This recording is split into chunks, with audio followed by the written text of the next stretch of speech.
Dear Papa Joe, ako dahil si Mike. Si Adjo na akong edad.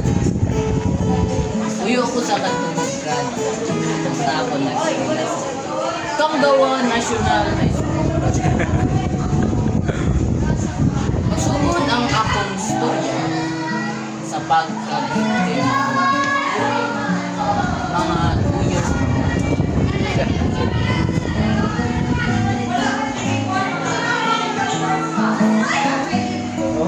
nakalimot. Iinit sila.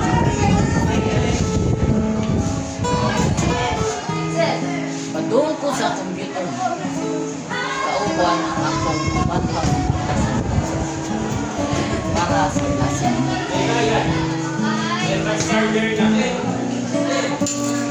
Unya sayang nakita na kung ang sa kamaan. Yeah. Itago lang nato siya sa pangalan. Angela. Nako! Dili kayo niya mabantayan. Daghan kayo siya amiga. Kaurban pa ba Joe? Pero sa akong pagkaibot ay nagnisantok sa akong putok. Ako pinagpapalyan pa. Ah. Sa dihang mga katuma-tuma na sa among klase pa po. Bantayan ako nga. Kauyab dito na ay tinutukay na maging among mga mata. Lah. Ako! Kung sa dihang naghinay na po apan dito. Tingkalit siya, ingon ako. Inghunghung siya sa among lugan mo pinaghinay. Huwag ni ingon. Pahulungan. Lah. Mahulung ako.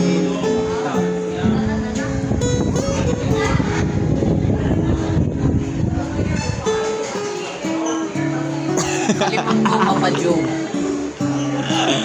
Basta, nalimbawt akong balhimo sa kabugnaw sa iyang tingog. Yeah. Wa ko kay bawog sa kabugnaw bato sa tingog mo sa airport. Basta kay Papa Joe, sa kagyod akong balhimo sa kabugnaw. Sa mga sumusunod nga simana, Yeah. murag nagka-develop na yung maayo Papa Joe. Pero, hindi sa diyo ko bangita o Sabi ka?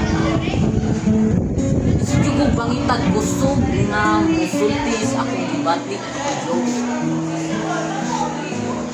Sa di nga inabot ang graduation day ba ito? Inabot ang graduation day ng Papa Joe o ba paghihapon ko pag ay kasulti niya sa akong ibati Papa Joe.